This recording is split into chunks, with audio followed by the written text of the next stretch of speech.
1970s, mamayagpag ang pangalang Susan Papa sa larangan ng swimming.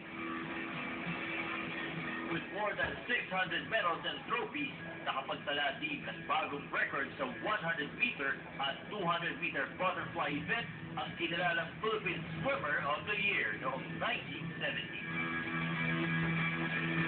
Napapa ako sa sports dahil ang unang-una, ang parents ko ay athletes din.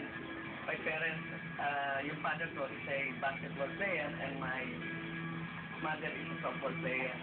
My brothers and sisters are all swimmers. So bata pa ako, sinasama na rin ako sa training sa Dapitan Aquatic Club, Sampaloc yun. Hanggang nung naging 11 years old nga ako, nakita ko during that time ni Colonel Dubora na potential, kinuha ko sa National Training Pool na nag-iinsayo kami sa Rizal Memorial. Napakilala sa buong mundo ang husay ng isang Filipino swimmer nang magwagi siya ng bronze medal sa magkasunod na 1970 at 1974 Asian Games.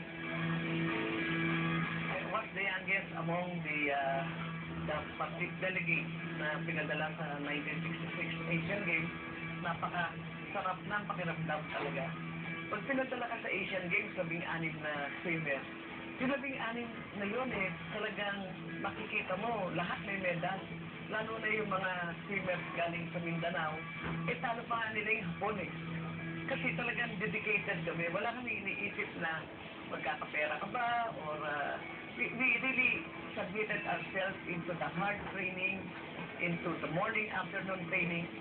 Ngunit ang bawat tagumpay na kanyang nakamit ay may katumbas sa pagsubok. Merong mga nadidistino dito na may mga athletes talaga nila malalakas. So nakakalaban ko yun. So minsan, hindi ako ready. So natatalo nila ako. It's a monthly competition that we were given. So paghahandaan ko yun.